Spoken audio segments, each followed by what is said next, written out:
Welcome back, everybody. Thursday morning show rolls on. Thanks to Alex Elliott for giving us a few minutes. I mentioned transfer portal window season. Now, we've talked about the people that have left over the last month. Now we're starting to meet the people that are coming in. Alex is one of them for football. Jory Collins is not done adding to the women's basketball roster at North Dakota State. Obviously, Jossie Schiller is the one that grabbed the headlines right after the Bison season ended. What was that? Early April. Gosh, it's already a month ago. And they're not done. They had to add at least two more players. Now they're down to one with the announcement of Lily Niebuhr going to transfer from Indiana State to join North Dakota State. A native Minnesotan, lived in Jordan, then finished her high school career in Chaska, and now will play at NDSU. And she joins us here this morning to chat about transferring to NDSU. Lily, thanks for the time this morning. Tell me about this experience of entering the portal, and then was NDSU this is where I want to go, or how did it all play out? The transfer portal was definitely a crazy experience. And I had no idea what to expect going into it, but it was crazy, but a good experience at the same time. NDSU, I had reached out to them, and I talked to them for a while in the process before I went on a visit there. And just had really great conversations the whole time I was talking to them. And when I went on my visit, I just saw like everything that they had told me on the phone and we had talked about was just true. The girls were so welcoming, so was the staff when I went on my visit. And I had just decided while I was on my visit to go there. And it was just a great experience overall. Was there any previous connection to any issue, or is this like a blind date? Just blind date, like no connection there. So when they reached out, what did you need to hear anything from any school? Was there something I need to hear this if I'm going to go somewhere else? I think the biggest thing from like hearing from coaches was like the culture that they had at their program. And that's something I got a lot of from NDSU was just how great their culture was. Just like their winning culture on the court, but also their culture off the court. What they just have a great culture there. You can see it when you go there and you like see the girls, hang out with the girls. So just their culture and their environment. You mentioned to me off air that you got your first chance to come to North Dakota last week. So you got to see it in person. What stood out or maybe surprised you on your visit? I think what stood out was just the campus. It's a great campus. Also the arena as well. It's a great arena. I'm super excited to be able to play there in a couple months. And just the people as well. Just great people. To have this play out, and I know we were talking off air, you've had a couple different coaches in Indiana State. It's not been without some drama there. Were you just looking for something to be steady, or just even before that? What has the last 3 years been like? The last 3 years has definitely been crazy. Mm. Like you said, just a lot of instability and just changes all around. So I think that was my biggest thing also was going into it was the culture and like the stability that I would find.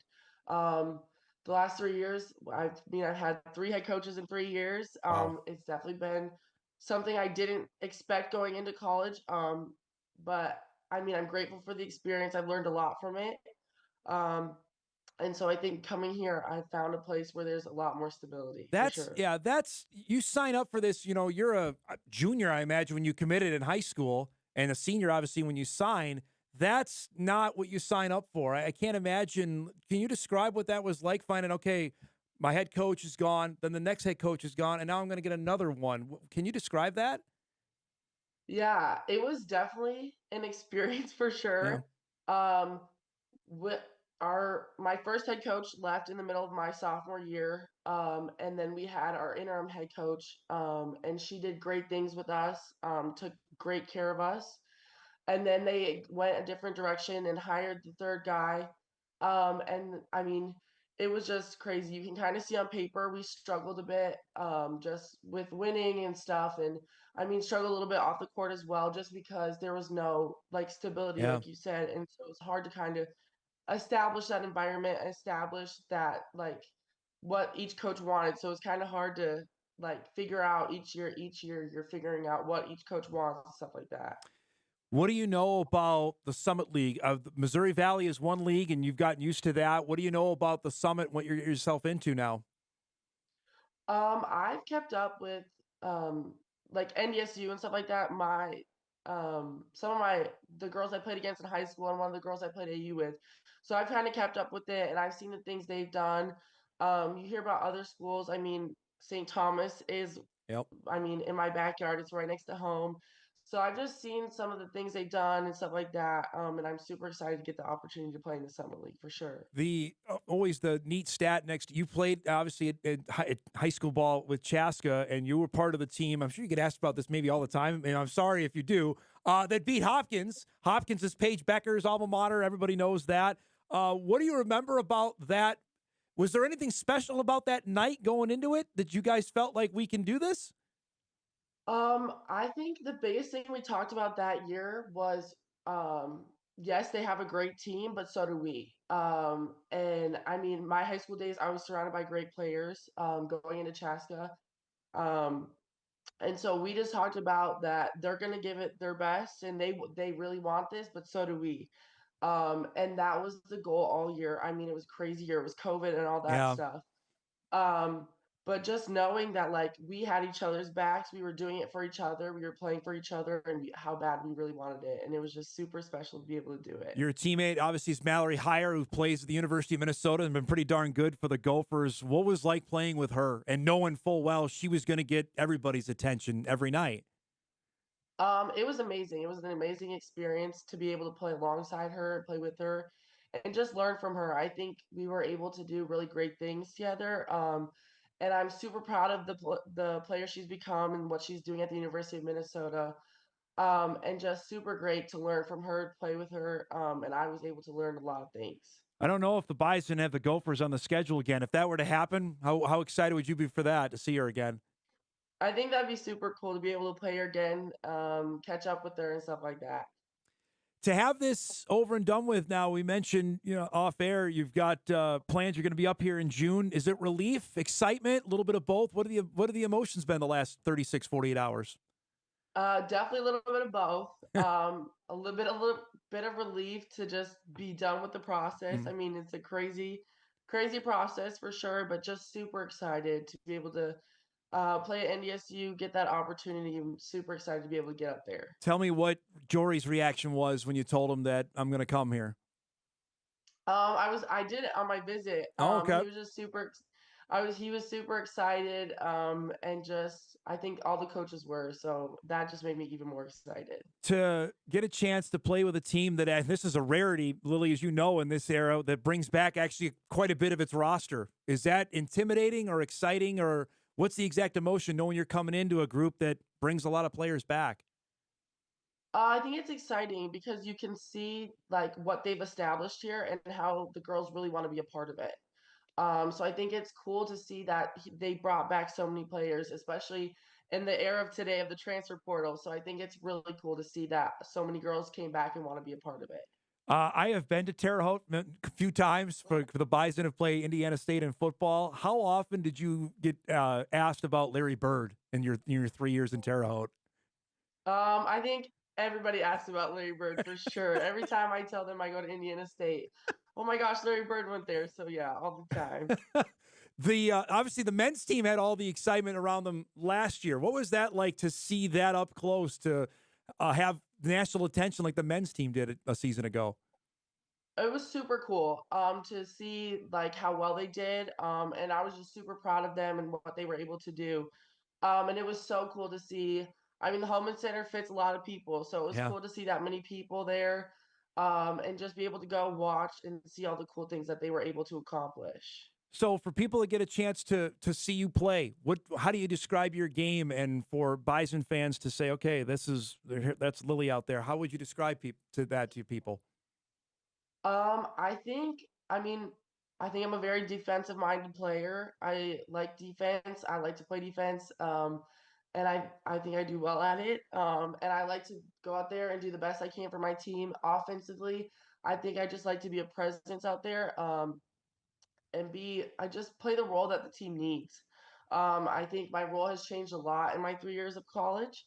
And just being able to fill the role that they need any day of the night Mm. or any game of the night. And just being able to fill that role, I think being a presence out there, being a strong presence, um, and being able to fill the role that's needed that night, whether that's scoring, whether that's screening or doing whatever. I think just filling whatever role the team needs. They do have so many girls coming back that have a strong role. So I think just filling any role that the coaches asked me to do and that is needed for that night for sure. Last thing for you, if people look on your stat line, say, well, you only played 3 games last year. Can you give us the lowdown? What happened this past season? I medically redshirted this year. Okay. I got hurt and medically redshirted for the year, so that was why I only played in 3 games. How tough was that? I'm sure you've always played basketball. What was it like to not be able to play? Oh, it was really tough to have to sit there the whole year, and just watch. Especially, we kind of struggled a little bit, so it was hard to sit there and kind of not be able to help them and be there for my teammates. But I think I just did my best in trying to coach them and be there for them. But it was definitely tough to have to sit out the whole year and just watch it happen and not be able to play. You're healthy now, though, 100% ready to go? Yes, 100% ready Awesome. to go. I appreciate the time. Congratulations. Thanks for giving us a few minutes, and look forward to meeting you in person when you get up here in a couple months, okay? Thank you for having me. Lily Niebuhr joining us from Indiana State. She's transferred into the Bison women's basketball team for 2025-26, the second transfer for Jory Collins to add. Of course, going with Jossie Schiller, who announced her joining the Bison back in April. I believe NDSU has one more spot available. Knowing that the departure of Leah McKenzie during the season and then Taryn Hamling going after the year, they were already looking for potentially 3. They got 2. I don't believe they're done. So, and knowing full well what they have back, and then the incoming freshman they have in, and Carrington Asp, as we know, is already here, that she early enrolled in January. They have 2 other players, McKenna Johnson from Mandan, Sophie Hawkinson from Wayzata, that will be here. And remember, they're both dealing with injuries as well. So I'm not sure if either one will be able to help them right away for the upcoming season. But Lily gives them a presence there. She's 6'3", so automatically that gives you some size. Knowing the Bison graduated Abby Draper and Sasha Vanderpool off last year's roster, that's a low post presence. And you don't, frankly, and we're going to have Jory Collins on once everything's done, the roster is good to go, on Mariley Simon's status. Mariley, you remember the regular season finale went down, pretty serious, I think, a dislocated kneecap, if I remember correctly. She did not play in the Summit League tournament or any of the WNIT games. And I know she had surgery that may take a bit to come back from. So that's another player that they may be down. So something to keep an eye on as we get closer to summer workouts and the completion of the roster. But appreciate Lily giving us a few minutes there.